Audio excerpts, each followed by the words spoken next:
kwade but we are see home there is Pedro Porro obodo Matotian one year crowd why the Conference League. He's been so consistent since time Portugal Europa League. Europa League, sorry. The conference in the audience care. But you're number one Oscar Mengueza, J. Obobo Barcelona cry. But one foul. I'm picky. One foul. And then they relatively in clubs are Obodo Monebekro, also and Barcelona, crack. And then they win your opportunity all ball as a starter for the Spanish national team. For Marco Krell, I formed no problem. But should a central defensive partnership. Any Lenomad and a Dean Hossner. A baby someone that or then a country will tomorrow blessed with central defenders them. In Spain, I was telling now over to my central defense no. The man have 4 and 5. Ebi Eric Garcia and Dean Hossen. Ebi Lenomad and a Paul Kubasi. Barcelona kuye da no be che bob PG Inter Milan we won for me. Arrojo. Ronaldo Arrojo is there. Paul Torres. Spaniard. Oh, only if you Arrojo Uruguay. So there's Paul Kubasi, there's also Paul Torres, there's someone there. So a lot of central defenders. But in the Equatorial or a Bournemouth central defender in the horse and all ball. Is your a Real Madrid player? I want to feel bad. Maybe on my good account of himself and Madrid Buffalo. It was a Bournemouth club. Then I go to a certain Lenormand, also from Atletico de Madrid. Also from about to the Madrid and the win opportunity to our Bible room. That is how abundant our war with regarding their defenders. No, I confirm I got Martin Zubimendi, Fabian Rui, and then also Pedri. Then I found the usual suspect. And it was Miguel Oyarzabal no lead the lines as the number 9. Even at the club, fellas, I've never been comfortable seeing Oyarzabal playing as the focal point. No, Murata or bench, but when Murata for bench, but you who see, you do a bit no come. But Obia no what selection had the Capano, no a Martinez. Because in the goalkeeping department, any Diogo Costa than 9. A bit more fun the man. But the defense, it was Nuno Mendes, not the man of the match, no, as the left back. Goncalo Inacio, and then also Ruben Diaz. And a right back position. Oh boy, a midfielder awarded the UEFA Champions League. As a starter, we are never know as the right back. And Mama ordinary a scary man. All the start Yao Neves as the right back. No one else since a medal or a right back or to bench. No Diego Dalot of Manchester United or a right back. No, no, to bench. Then in the middle, Bernardo Silva, Vitinha, and then also Bruno Fernandes. After you start the game now, near one day no. Left side of Spain for an attack one or ye. Portugal for one right side, baby. Yao never saw that no.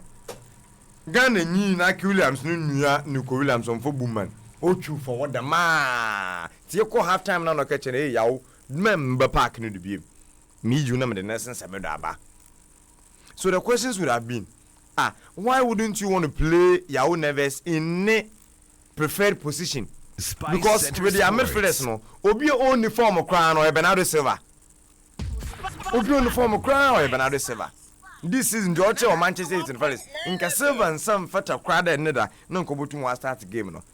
But because of familiarity, seniority, and then also the friendship part.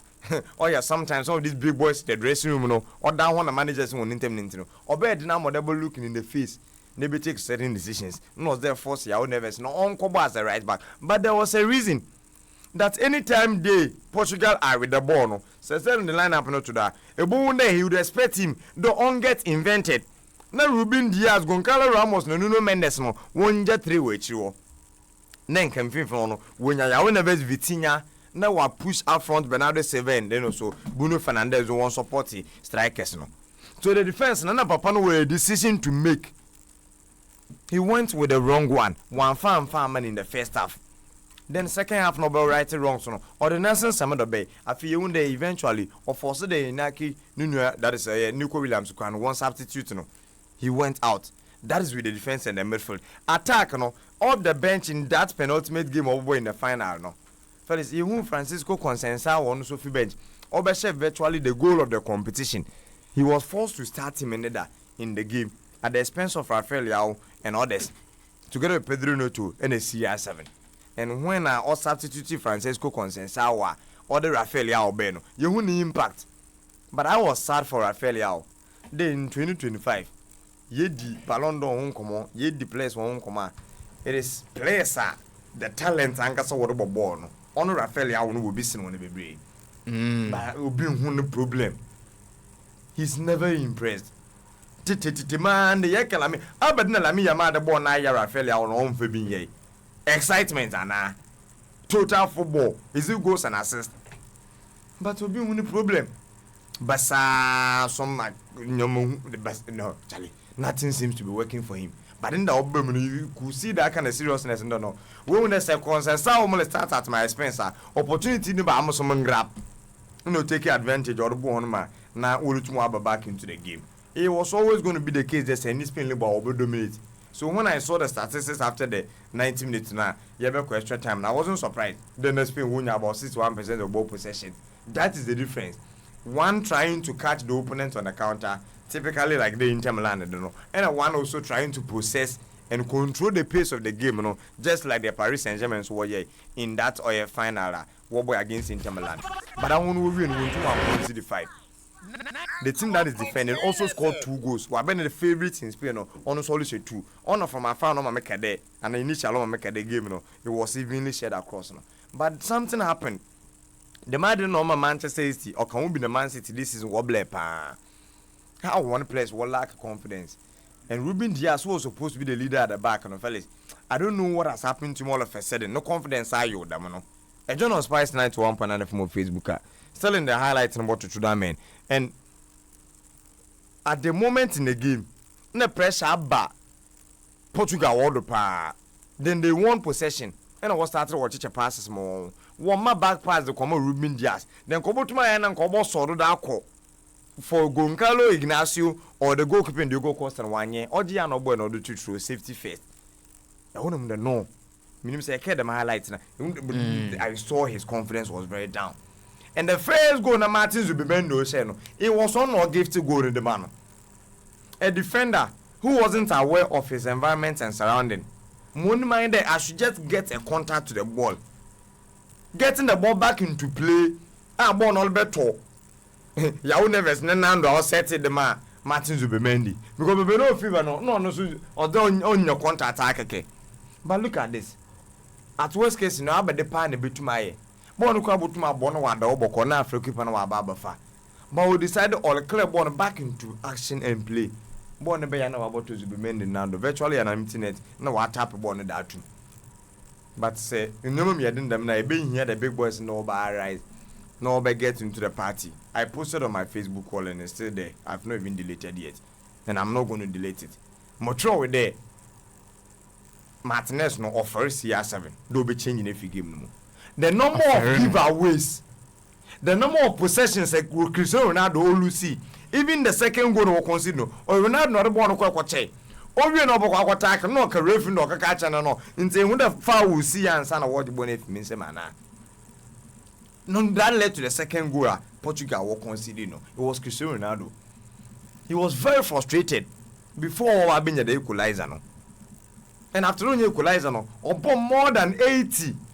I'm an anchor setting from the norm. Nani nalajen. Unto Mobium, soon some little pepper about them. I am brought to Mobi. Never fell out your name was an end so obey. Senior man Lila. 40 years. The oldest player to have ever played. On your go, man. And you go Navy, so you just let him come and rest. Memo Gunimasi baby. Memo, the giveaways. Anytime a Portugal bring a ball out, whatever we see as 7, you are 90% assured the ball over Sunday at check. Ebiswa Martinez no him say Ronaldo is a big boy. I mean, he knows how to. Factor, no one. There's a fear factor at any point in time. Obitimi as a side decide the game. I'm the boss. What they show no on boss record the money in name. I mean, no, such a boss no financial because all the channel that show, all the channel that show. And we are doing so. No, so bit me as magic be now. And why a magic in your drone navy? Or tell it cry. Or tell it cry.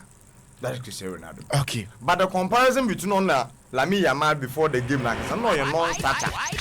Jansen, I wanted to use nonsense now. The Jansen, I can't find It didn't make sense that Yakobo ball Ronaldo will be. After we were 17 years won't be. Why more than yes, I did. Why more? Johnson. Some of the fans now, what a solo will no put it in Real Madrid. The Madrid were a legend in Serie 7. Let me, Yamal, and say you need to know FIFA bar. When you be a fan to know. The one share press water must more boy. Nella Cross can be. Casaka was in the bed 23 years old. So, sir, say, I crack it to a on any uncle to penocrat, mistake more ye be. More you be at a pecomatter, and I did the known commander, Ocean incredible be as nice and be not there. Some of these comparisons don't waste our years. Muja tell more one. Messilona Mona Nayas Adiano. And ye Jobo. Jobot. In the Jobo, I feel one fed and Jobotin sending message you. Okay. Jobotin sending message. But Nuno Mendes, can we have time and talk about Nuno Mendes? Nuno, the stopper Mendes. 1.9 FM. Neda, on no pocket Lamine, you're the end to. Still showing sounds of the ice in the good cake with Nugo. And he's done it with, some of the best wingers in the world. Bukayo Saka na Mohamed Salah will fall a victim. We pray on our win and then so the Lamia Maro Sodo. I know what the man of the match award or MVP no. We don't know what the man. Now he's gotten into the Ballon d'Or discussion, no. Power ranking, no. Nuno Mendes within the performance in the room. That is the game. Able to my baby in there. At the chin arrive. Just one game. Or bet 10 or career on its head. Even not to decide in the championship and Anambwa. In the power ranking in the top 10, there is decided day. And Nuno Mendes, Obiara Boko Jina boxing, or Nico Komotide Sudo to Abam Nuno Mendes as the best player in the world. Fellas, that person has no disgrace himself. On good anima so cry, on committee in Arabia. Equally, he also deserves it. But this is the game. IDH. Normally, with positions are any numbers to back it, you know. Or you know a gender what award no what more. And say when you Gigi the Aroma or make it safe snake kunwai bibia. Nuno Mendes be a molly yet together with my queen nose na Fabian Vitinha Mona daddy. But a book who walk la me yamala shine. Usman Dembele shine. Cristiano Ronaldo Mason. I hear no working with the gum. I hear no working na wodugum and day. At the end of the day, autumn no the coffee. No the award no wadama. Obio watch a lot of goals and I want a lot of assists. Obio flamboyant took it that flair or attract cameras. Or be reasonable for park and alcohol because they will excite you. Or better close fancies. I want about to happen that one. But for Nuno Mendes, this is the best season of his life. This is the best season of his career. And I think that he deserves all the accolades and credit. Okay. For the managers, Martinez and De La Fonte, meaning can I come Martinez no do ye. And eventually, only pay no damage because the substitutions no work the man. I'm more right or wrong, so no. Eventually, we play in the final. But on the other side for De La Fuente, no, on quite attempted a change, you know. First, what happened? It was the sub in Alvaro Morata, the captain of the ship, and on Obama penalty. You know how difficult the job is. One starts with the wrong selection, one starts with the best, makes the sub and non sub no because of confusion. Also, abandoned a lot of scrutiny. Then why the game no more no? Now on further than the old Mumba. But when make a substitution, you could see the kind of the type of players are no the one about share game no more. Then Umamba Ferran, that's why Garcia Muna win 2 1 game no man farmer the Spanish national team. But Isco played a very good game. Maybe you can't because they Isco cry Otu no chassis. But it was Miguel Berino. Now let's Barena the Barena be me who be no ball park no. Let's Barena. Meanwhile the options are no all bench no. Fermin Lopez more. Gavi no any on the bench in ya. The man didn't look at any of them. And will make some of these changes, even without the woman at the idea. Eventually, penalties in the Bayer or failing. Okay. He's giving a very good account of himself in recent years. On command the maybe on sort of Ogunima said over Bendabia, what permanent and debut what judgment definition. That one I disagree. And with the statistics at the end of 90 minutes with the little details, no bear. But I appreciate they dictated the pace of the game. They controlled it, and the game no travel to quite the extra time. A penalties bear. Na baby na mpo kedo anybody's game. Intend to be grudge in that baby. And the winners no ye kukune dama. That is all Portugal. Okay. Congratulations to them. Congratulations to them. Now to the ozone question of the day. And any of the top scorers they bonne la mi yamal on count. And the nipa best 5 or 6 room. Rafael Marino na opadi mukutu taji ehun o ni denete o woni mpa ofi George mukutu taji ana say din dey wo na otimbi born ye pa ba say dan wo awo e ben pa ona otimbi awo ka na me hu ono so shemu bi wa sese o sese goal ono ya land nya ba Ronaldo nkopo one goal aka wona nkoda akoto Victor Gyökeres ba wanfa ndo she 8 ndo she no nko ye 9 mpa ono no ball lesser games so obviously he did all share no dama when they be no that. So these are the top scorers of the Nations League. No, but to the argument of Lamine Yamal with the Ballon d'Or. Yeah, about 2 minutes, mommy. But your Mati. Lamine on the day, fellas, he wasn't the worst of players. Say the worst players on the day now. It wasn't Lamine Yamal. Oh yeah, no one dear. Pan. Options are not one no. Hey, you forget goalkeepers, you forget defenders. Still in the options no. With the midfielders and the attackers. Who ratings are what the more na including Ankasa Lamine Yamal. Na me why impa also that give at in sounds so bad the ogunenima in the final and we impress in the final. But it is down to the standard.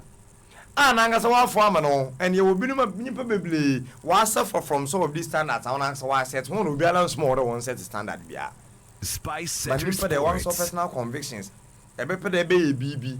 And me a BB area. You cannot go and tell I want to wash and then no. Me hold me at the neck when I am unable to continue or meet the same standard the man set Amamona. These are the numbers. In the middle of the park, because he is able to place of this place and then I also attract attention somebody wanna come. There was Pedri, Zubimendi, and then also Fabian Rui. Fabian Rui rating 6.3.